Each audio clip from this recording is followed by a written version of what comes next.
in a conspiracy to distribute narcotics, as well as a conspiracy to possess firearms in furtherance of their drug trafficking business. The indictment also charges in 8 separate counts individual members and associates of CCC with possessing firearms and with possessing narcotics with intent to distribute.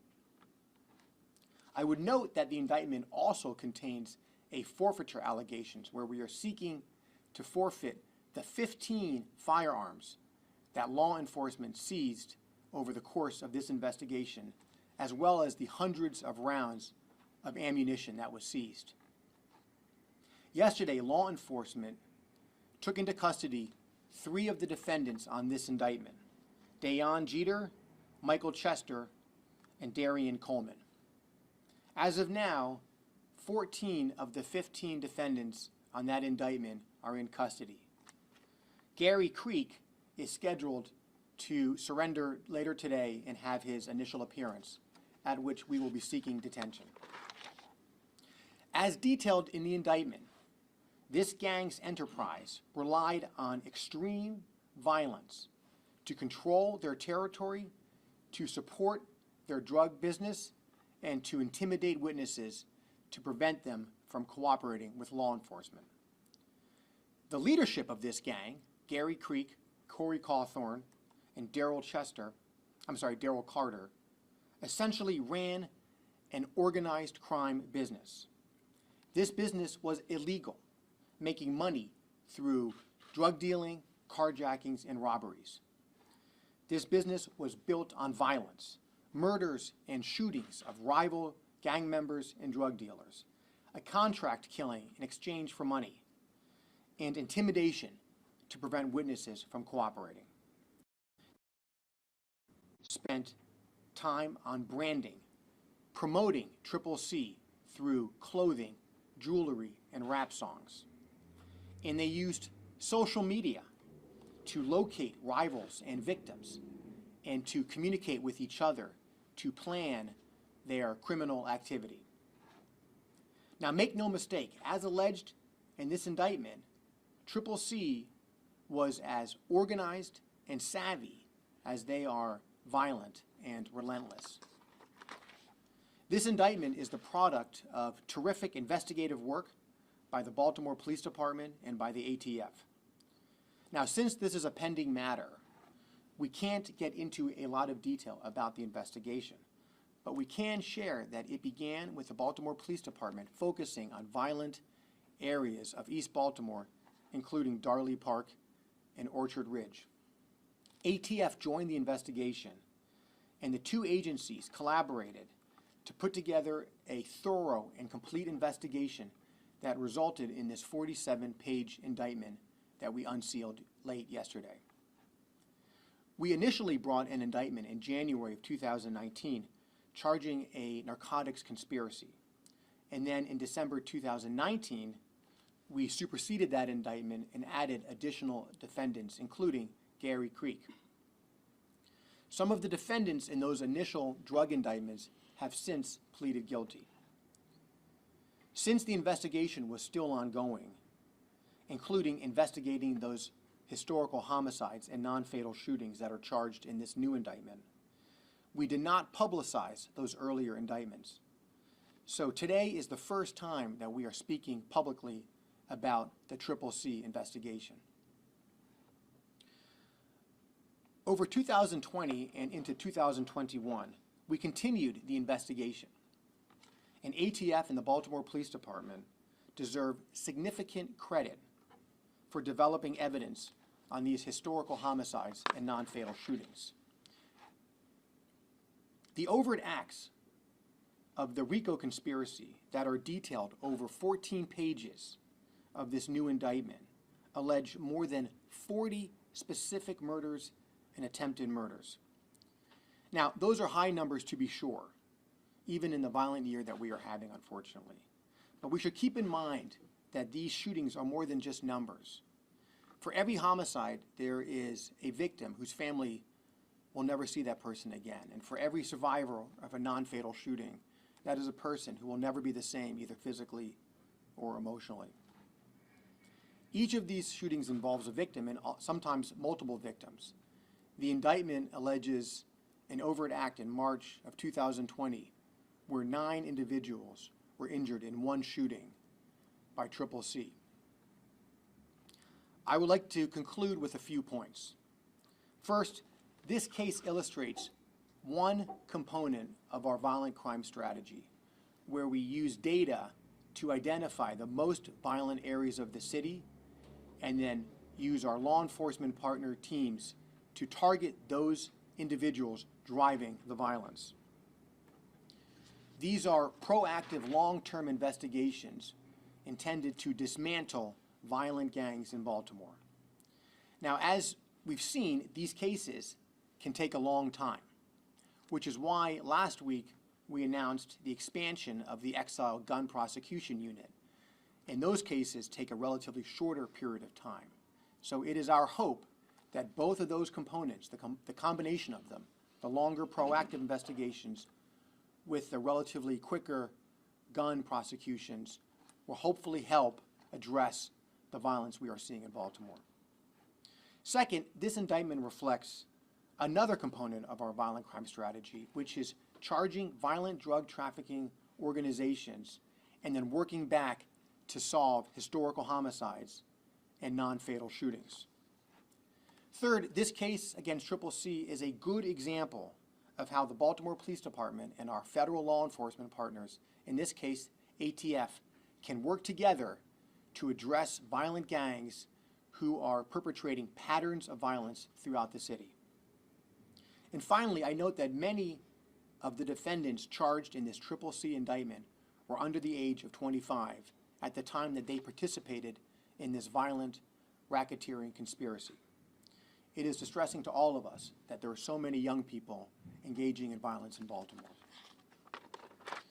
The indictment alleges a staggering amount of violence, more than 40 combined murders and non-fatal shootings committed by a street-level gang of relatively young people.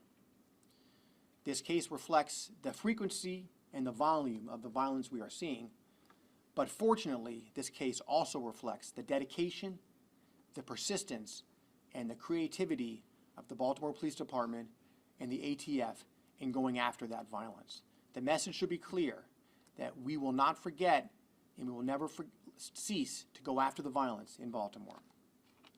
I would like to take a moment to thank Commissioner Harrison and the men and women of the Baltimore Police Department for their terrific work on this case. I'd like to thank Special Agent in Charge Tim Jones and the men and women of ATF for their terrific work on this case. I would also like to thank the FBI and the Baltimore City State's Attorney's Office, both of who also assisted in the investigation. And I'd like to thank AUSA Patty McLean and the members of our office who handled this matter. At this point, I will now turn it over to Commissioner Michael Harrison. Good morning.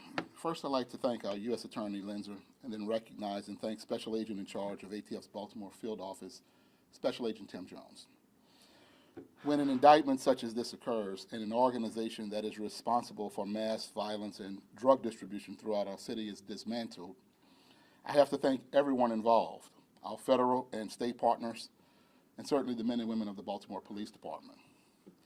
Without your dedication and tenacity to holding accountable those responsible for the violence in our city, our success could not be realized. This organization is a classic example of those that perpetrate a culture of violence in our city and a culture of fear and intimidation. It is organizations and criminals such as those affiliated with CCC that continue to fuel violence, fuel intimidation and drug activity that we experience every day in our city. The members not only terrorized entire communities in Baltimore, but were responsible for killing, shooting, and intimidating those wishing to provide information to law enforcement. So let me be clear. We will remain committed to identifying these organizations and their members and associates, as well as removing them from our communities. And our work is not finished. If you make the decision to engage in this type of criminal behavior, we will utilize every resource and bring the full weight of our local, state, and federal government to find and remove you from our communities. I'm proud of the work that was done by everyone involved, to include over 50 law enforcement agents, to remove these violent offenders from our streets. And again, I want to thank all of our partners and the men and women of the Baltimore Police Department as we all work together to make a safer Baltimore. Thank you. Thank you, Commissioner. We will now hear from Special Agent in Charge Tim Jones. Thank you, sirs, for the opportunity to speak today. This indictment is an example of the partnerships, intelligence, and enforcement that is needed to prosecute the individuals who continue to bring violence to Baltimore City. This level of violence is unacceptable and has no place here. ATF is honored to work hand in hand with the homicide detectives from the Baltimore Police Department to leave no stone unturned while reviewing mountains of data and other intelligence to obtain the evidence needed for this indictment. The team worked tirelessly with the prosecutors from the United States Attorney's Office to ensure the thresholds were met to arrest these defendants. The success of this team effort should serve as a notice to those that choose to commit intolerable and callous acts of violence. Nothing is more serious and heinous than taking the life of another, and we will never stop in our mission to seek justice for all the victims of violence. Now, we know that the community wants to see the outcome of law enforcement's investigative efforts and initiatives. These successes are things we want to share with you as well, and it is our sincere hope that these indictments are an example for the citizens of Baltimore, that even if you are not seeing a release, tweet, or post from us every day, you can be rest assured that there is still crucial hard work happening constantly to reduce violent crime in Baltimore City. Thank you. The Commissioner has to move on to another event. So thank you very much, Commissioner Harrison, for being here. Appreciate your service. We have time for maybe one or two questions on any topic at all. Yes. Would you speak to the broader picture of Baltimore's gang problem, the drugs, the gun violence, and how much this puts a dent in that? This Triple C gang was involved in drug dealing. They were involved in shootings and murders of rival gang members. They were involved in carjackings and robberies, everything from commercial robberies to robbing street dice games. The amount of criminal activity perpetrated by one gang is pretty staggering and alarming. It is unfortunately not atypical. We have a number of loosely affiliated street gangs operating in Baltimore who are committing that range of violence and robberies throughout the city. Now, I would note that it's rare to have an indictment that contains allegations of 18 murders and 27 non-fatal shootings. That is pretty significant. But the type of conduct perpetrated by this gang throughout the city is unfortunately somewhat typical with what we're seeing generally across the city. The Train to Go case from a couple years ago had quite a number of murders. This has 50% more than that. Is this the largest such indictment that you guys are aware of? I'm not aware of one. You know, Justin, that's a good question. I don't know that we've done that analysis yet, but certainly anecdotally, Special Agent in Charge Jones, Commissioner Harrison, and I were talking before this press conference, and it certainly is the indictment that has the most number of homicides and non-fatal shootings that we can remember in recent history. Is there a concern that other leaders will just come up? You mentioned that there was 4 leaders on this list, but is there a concern that there will be others to fill that spot in that Triple C gang role? You know, that's a great question. We spend a lot of time trying to figure out how to make sure that our enforcement efforts in Baltimore are impactful. And that's a common problem where we arrest members of a gang, take them out of that neighborhood, and then others fill that void.